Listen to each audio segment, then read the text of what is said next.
The face between the boards. It was nearly midnight when Jack Peterson first noticed it, the face staring back at him from between the wooden boards of his cabin wall. He hadn't meant to stay there all weekend. His plans were simple.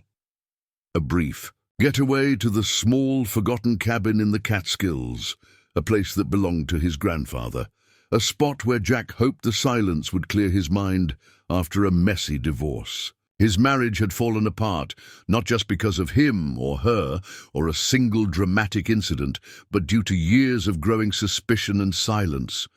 Two people stranded in a marriage without a way back. For Jack, this cabin was supposed to be a refuge, a place to reflect and reconnect with himself. Instead, it opened a nightmare. He first noticed it around 11:47 p.m. His phone was resting face up on the mattress beside him, nearly dead, its last 5% battery glimmering a weak light against the wooden ceiling above. His whiskey glass, nearly empty, glimmered in a pool of orange from the single vintage lantern on the bedside table. As Jack turned on his side to find a comfortable spot in the mattress, a mattress older than him, filled with lumps and memories, his knuckles pressed against the wooden wall. There was a knot there, a small hole in the boards. At first it seemed to be a trick of the light, a face staring back at him from the knothole, two piercing black circles where the eyes should be, a grotesque slash for a mouth. He blinked. The face remained. For a moment, Jack tried to convince himself it was an illusion. The human mind plays tricks in the dark. We find patterns where none exist. But when the face seemed to move, just a fraction, tilting, reacting to his movements, Jack felt something icy trail down his spine. His pulse jumped. His hands trembled. He turned away quickly, tried to pretend it hadn't happened, but ignoring it seemed to empower it. The face pressed forward, growing, a silhouette taking form in the wooden grains, until Jack could hear a rhythmic scratching from the other side. The kind of scratching a restless rodent might make, or something else. Heart hammering. Jack grabbed a rusted poker from beside the small stone fireplace. His knuckles were white against the iron. His breath fell heavy and hard in the freezing cabin air. He pressed the tip against the knot, trying to pry it. The face seemed to withdraw briefly, then rush forward, forcing Jack back against his mattress in shock. The room fell deathly silent. His phone died, the tiny glow gone, and the whiskey glass fell from the bedside and shattered against the wooden floor. Suddenly, Jack felt something beneath him, movement, as if something were alive in the very boards of the cabin. The mattress dipped. The frame trembled. Whatever it wasn't outside. It was within, under him, all around him. Then a voice, a grotesque chorus, whispered from all directions at once. Your past is not finished with you, Jack Peterson. The face between the boards, it was nearly midnight when Jack Peterson first noticed it, the face staring back at him from between the wooden boards of his cabin wall. For a moment, he thought it was a trick of the light. The dim glow from his nearly finished whiskey and the weak orange flame in the ancient oil lantern were enough to warp any shadow into a grotesque illusion. But when Jack pressed his knuckles against the wooden wall, hard enough to feel its icy texture beneath his skin, the face remained. It seemed more vivid now, more defined, eyes that were two black piercing voids, a slash for a mouth, and something about its expression seemed alive, a frayed soul in a forgotten cabin. Jack Peterson hadn't come here for this. He hadn't come here to be haunted by something that shouldn't be. His marriage was already falling to pieces. His career, once a promising future in architecture, was a mess of unfinished plans and promises. His friendships were distant, nearly gone, eroded by years of shame and regret. His ex-wife Marie hadn't called in weeks. His phone remained nearly dead, resting beside him on the mattress with its weak 5% battery, a literal reflection of Jack's own energy. The small cabin belonged to his grandfather. A man Jack barely remembered, a veteran who'd fought in the Pacific and come back a silent, haunted soul. His grandfather chose this spot deep in the Catskills precisely for its isolation. Few people knew it existed. It hadn't been maintained in years. The boards were warping, the roof was starting to cave, the furniture was falling to pieces. Much like Jack himself, he'd come here thinking a weekend away might help him clear his mind, find peace, reconnect with something pure in himself. Instead, it seemed this place was a labyrinth of memories, a physical manifestation of everything Jack tried to forget. The scratching begins as Jack pressed against the wooden wall, trying to pry it or find a knot to lift it. A grotesque scratching came from the other side, rhythmic, deliberate. Whatever was there seemed alive. His pulse skyrocketed. His grip tightened on the rusted poker beside his mattress. "Who's there?" Jack whispered under his breath, not expecting a response. But something answered. "Your past is not finished with you, Jack Peterson." The voice seemed to come from all directions at once, from under the mattress, from within the wooden walls, from the ceiling above, a chorus of grotesque, overlapping tones. It seemed less a voice and more a collection of many. A chorus, made up of something ancient and restless. A descent into fear. Suddenly, Jack felt movement beneath him. The mattress dipped. The frame trembled. Whatever was under him, whatever was in this cabin, it was shifting, alive. Jack fell forward off the mattress and staggered against the wooden wall. His shoulder pressed hard against the face in the boards, and when it made contact, the face seemed to ripple and warp beneath him. He jumped back in horror. The face pressed forward, nearly breaking through, a grotesque silhouette trying to emerge into the cabin itself. The scratching turned into tearing. Something was tearing its way through from the other side. His rational mind fights back, to no avail. For God's sake. It's just a nightmare. It has to be. Jack pressed the poker against, his forehead in a painful, desperate pressure, trying to shock himself back into reality. "I fell asleep. I'm drunk. I'm seeing things." But when the face pressed forward again, this time shifting the wooden boards, Jack fell backwards and landed hard on his back. His breath was gone. Panic tightened his chest. Whatever this was, it was not imagination. It was real, physical, and it meant him harm. Rising fear, rising stakes. As Jack tried to scramble toward the cabin's tiny door, a piece of the wall fell away, board splintered, and a grotesque, leathery hand came through. The knuckles were knobby and raw, the nails black and curved, the flesh a sickening purple black. It clawed at him, tearing his jeans and piercing his calf. Jack cried out in agony, trying to kick it away, but it tightened its grip, threatening to pull him back toward whatever nightmare lay on the other side of that wall. The final horror, then a face followed. The face, the same face Jack first noticed in the knothole, pressed forward through the boards, tearing its way into the cabin. Eyes black and bottomless, a slash of a mouth filled with needle-like teeth. It seemed less a creature and more a manifestation, a physical embodiment of regret, shame and fear, a nightmare made real. Jack tried to back away, tried to find something, a weapon, a light, a way to illuminate it, destroy it. But the face kept advancing, tearing through the wall, growing, consuming all space in the tiny cabin. His pulse thundered in his ears, his muscles turned weak. And just when it seemed the face would engulf him, a piercing voice, not Jack's, not his, something elemental, and cried, "Your past is not finished with you. It will follow you, wherever you go, until you face it." Then everything fell black. His secrets, his grandfather buried. For a moment, a horrified eternity, Jack Peterson remained suspended in blackness. His senses were gone. There were no smells of rotting wood, no icy air against his skin, no feeling beneath. just a boundless, oppressive void. Then, gradually, a dim orange glow blossomed in the center of his view, a small spark, growing, spreading, illuminating.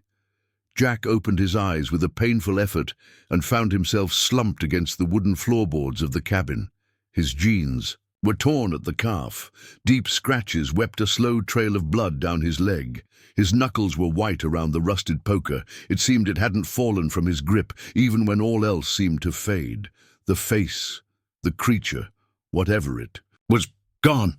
The hole it made in the wall was gone, boards neatly back in place, as if nothing had ever happened.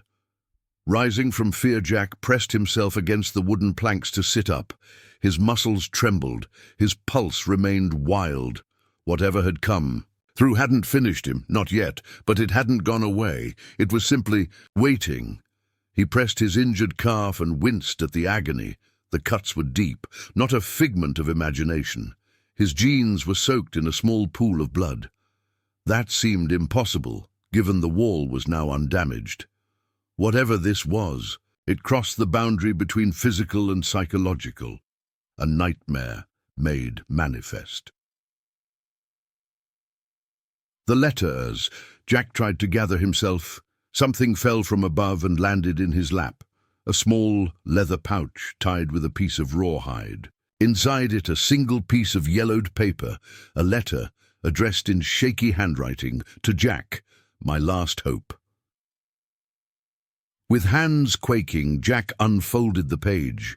The ink was faded and smeared in places, but the words were clear enough. Jack, if you're reading this, then it's already begun. Whatever we kept buried here, whatever I tried to destroy, it has come back. Your family made a deal many years ago, a deal made in desperation, in war.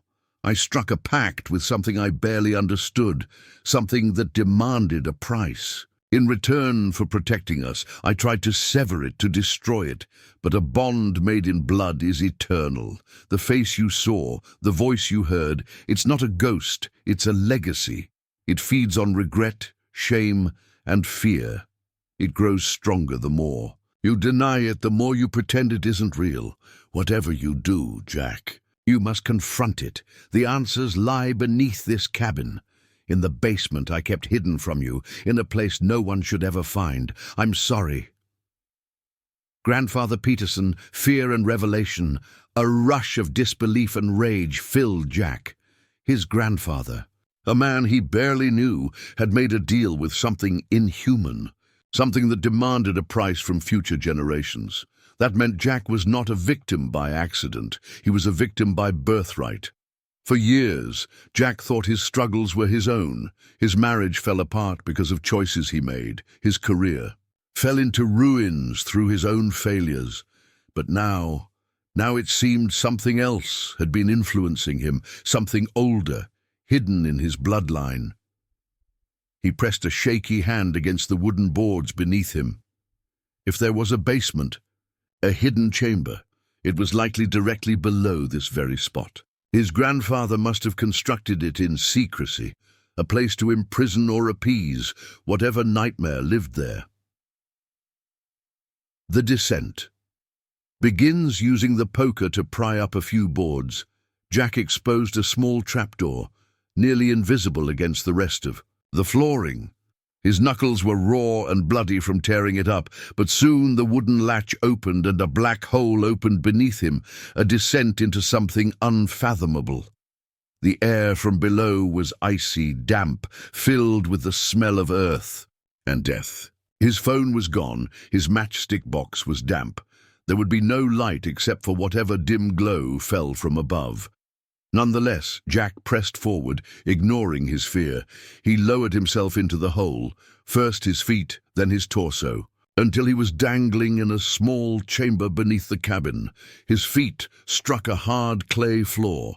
His injured leg nearly gave way, but Jack pressed forward, into the bowels of his legacy, using the poker as a makeshift walking stick. Jack made his way forward in the oppressive blackness. His breath misted in the freezing air. His pulse seemed to illuminate him, a rhythmic glow in his ears. Suddenly, something fell against him from above, a small, fragile body. Jack staggered back, pressed against a wooden post. His hands trembled. As he felt it, the mummified corpse of a small animal, a cat, a family pet, strung up by its hind legs. Whatever his grandfather kept here, whatever deal had demanded sacrifice, it hadn't gone entirely without a price.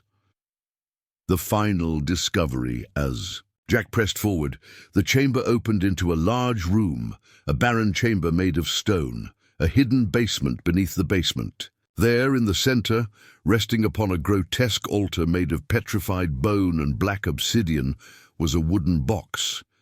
The face, the creature Jack saw tearing through his wall, seemed to manifest briefly above it, a shimmering silhouette made of shadow and malice. It whispered in a chorus of countless anguished voices, "Open it, or become it."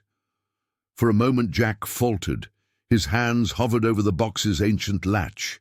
Inside, the answer might be power, or eternal damnation, the box that holds his fate. For a moment, just a moment, Jack remained paralyzed, his knuckles white against the rusted poker, his breath misting in freezing puffs in the oppressive chamber beneath the cabin.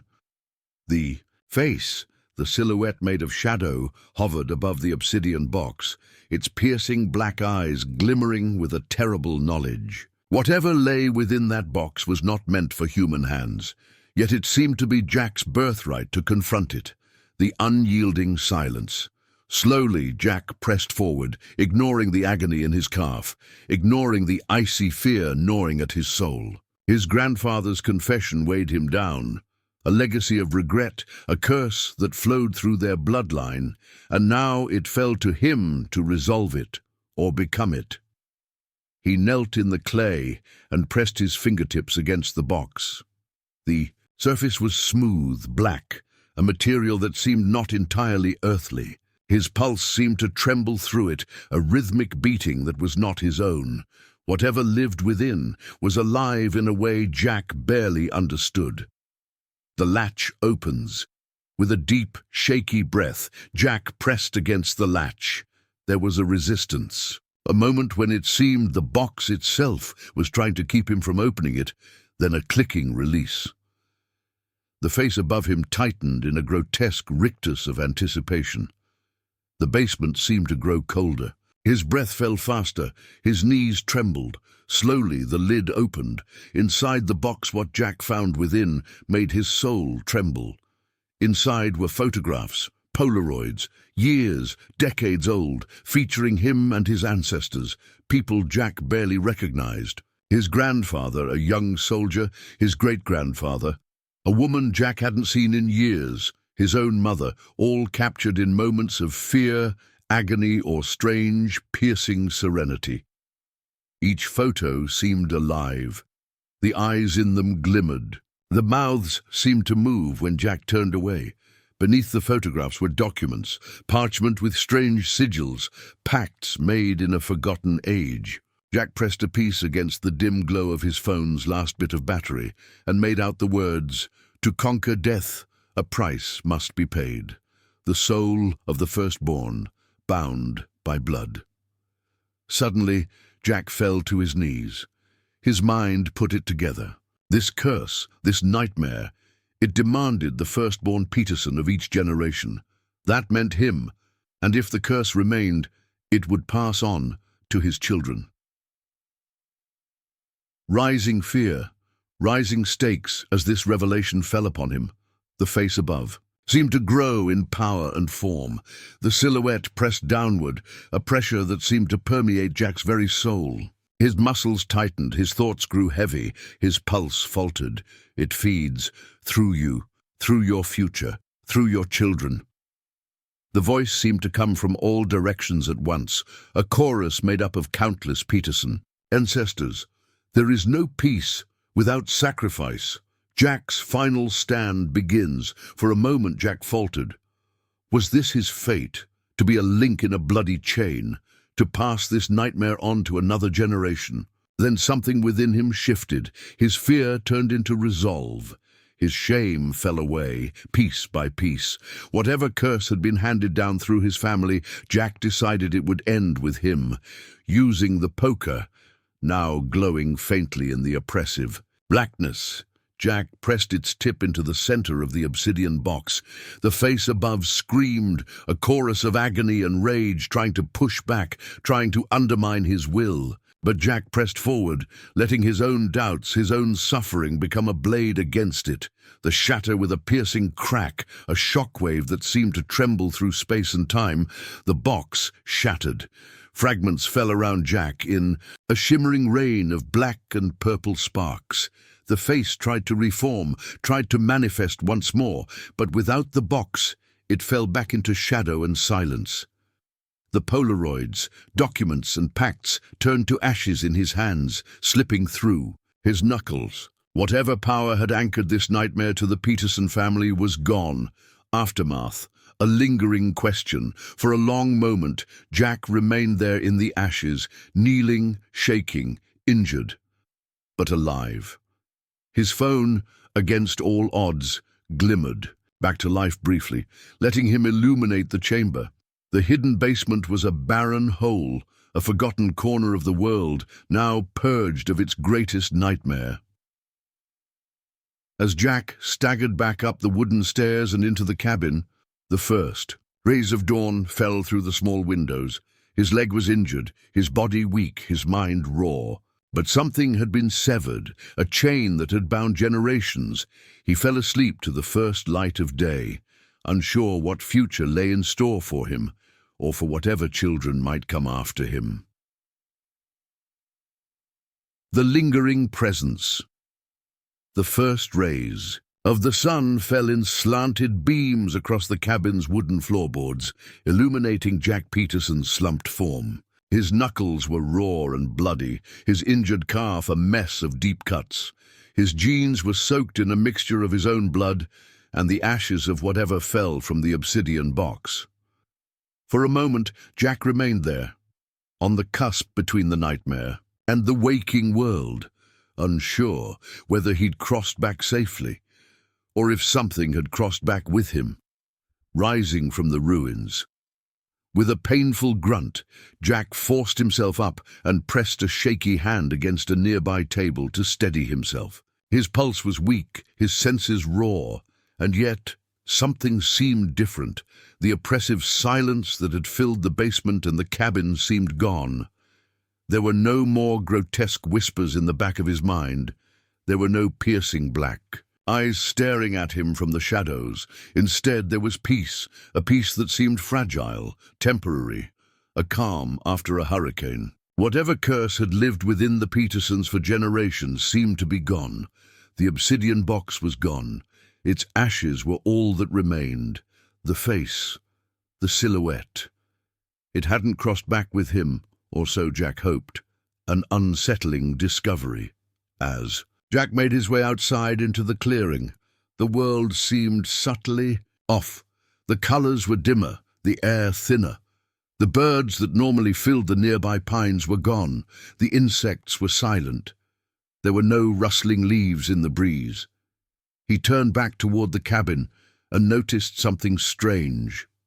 The structure seemed older, more decayed, its boards more worn, as if years had passed in a single night. The windows were blackened and barren, the door hung on a single hinge. Whatever peace Jack felt was immediately challenged by this disquieting view. The final letter.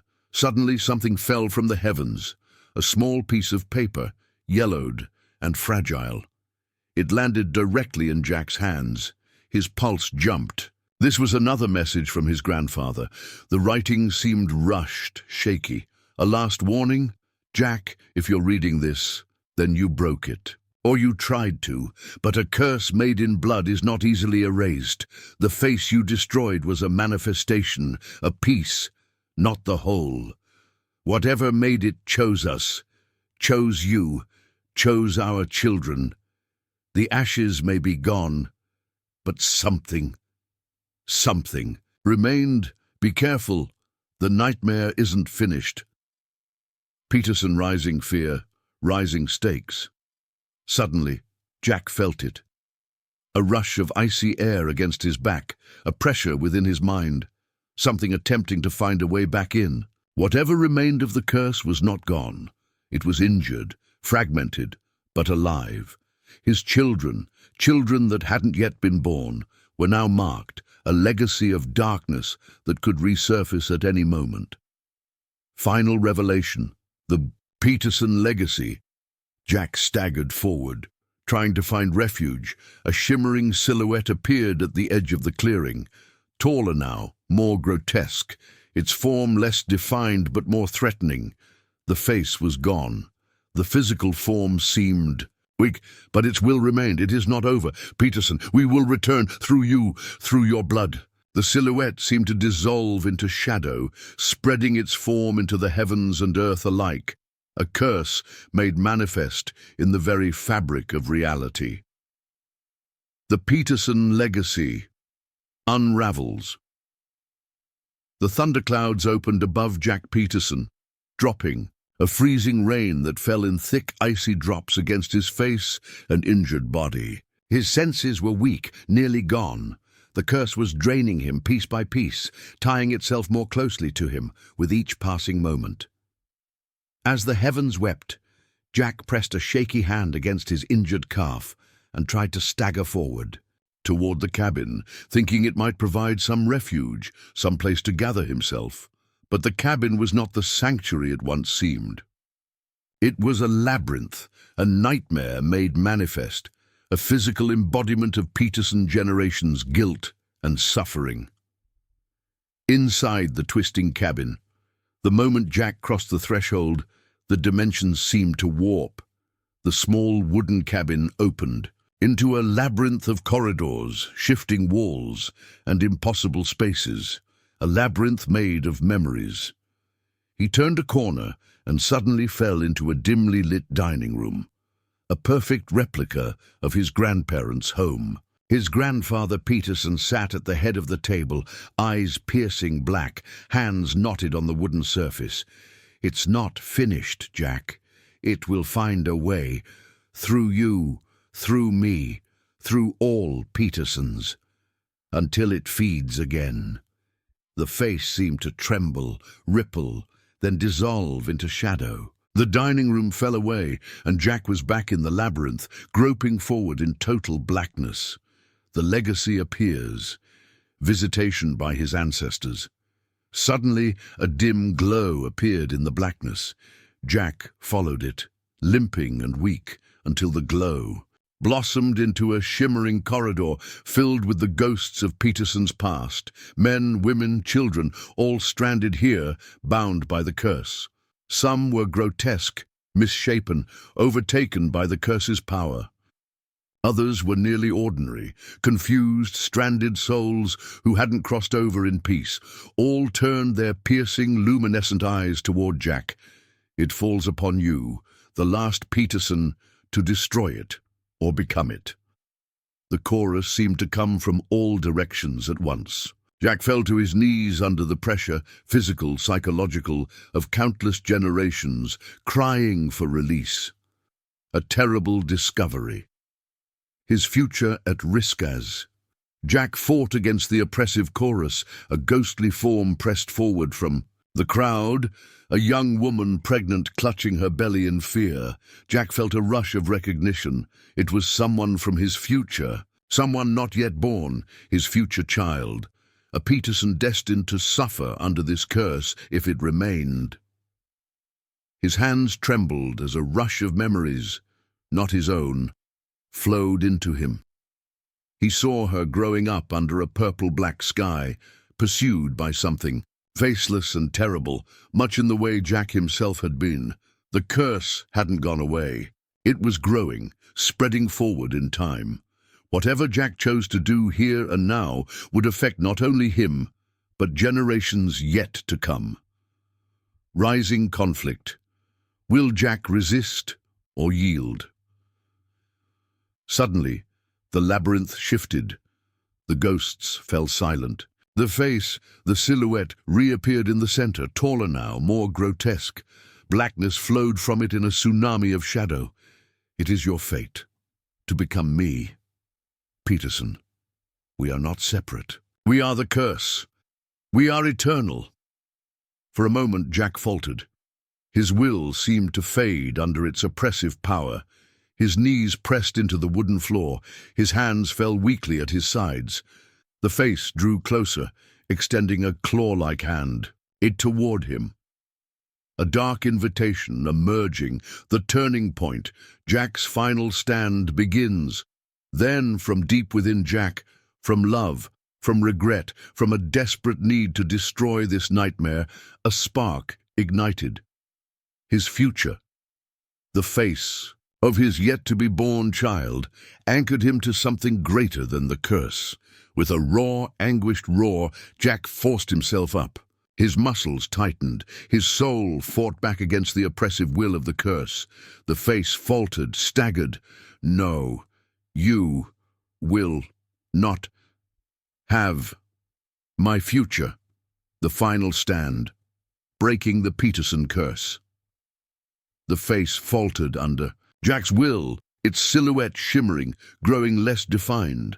Jack pressed forward, letting the spark within him, the love for his future, the need to protect generations to come, illuminate him from within. His muscles tightened, his senses cleared, and for the first time in years, Jack felt a pure resolve hardening in his soul. It is a do-over. His voice was a gravelly vow, a vow made not just for himself, but for all Petersons who came before and after him. The curse fights back. Suddenly, black tendrils exploded from the face's form, tearing through the labyrinth, through the ghostly ancestors, and directly toward Jack. Each tendril was a manifestation of a nightmare, shame, regret, promises made in desperation, all trying to entangle him and bring him back into the fold. For a moment, Jack staggered under their force. His knees nearly gave, and a chorus of doubts filled his mind. Who are you to destroy what has lived for generations? You are weak, powerless, destined to become it. But Jack pressed forward, tearing through the doubts, ignoring their promises. His love for his future, for the children yet to come, was greater than the curse's pull. His resolve flowed through him, a blinding light that made the black tendrils tremble and withdraw. The final confrontation. The face, now a grotesque silhouette made of shadow, rose taller, threatening to fill the heavens. Jack stood directly in its path, hands raised, a shimmering barrier of will. The curse pressed forward, then faltered, then pressed forward again. It seemed a battle of pure soul, a showdown between generations of Peterson tragedy and the human will to break it. Suddenly, Jack cried out, letting all his love, regret, guilt, and hope rush forward in a single blast. The light from within him exploded in a shockwave, tearing through the face and disintegrating it piece by piece, breaking. The chain as the curse fell away, the labyrinth dissolved, and Jack fell forward, weak and bloody, into the ashes of the cabin. The ghostly ancestors nodded, a silent acknowledgement that their suffering was at an end, then slowly faded into peace. The face was gone. The curse, the legacy, it was finished. Whatever dark force had bound the Petersons for generations was gone, erased by Jack's sacrifice. Aftermath, a future unchained. As Jack opened his eyes, the thunderclouds were gone. Sunlight fell through the gaping hole in the cabin's ceiling. His injured body remained, but it was healing, knitting back together, a symbol of renewal. He staggered outside into the clearing. The pines were taller, the grass a rich green. The oppressive silence had gone. Now there were birds singing in the branches, insects buzzing in the flowers. The land itself seemed to be reborn. Epilogue. The Petersons' future begins. Some years later, a little girl, Jack's daughter, walked hand in hand with her father through these same pines. The curse hadn't come for her. It hadn't crossed forward into her future. Whatever horrors had enslaved the Petersons for generations were gone. As the two walked side by side, Jack felt a peace he hadn't believed was possible. His family was free. His children would grow up without the nightmare that had defined their ancestors. Whatever lay in their future, it belonged to them, not to a curse, but to their own choices and their ability to love and conquer fear. The end.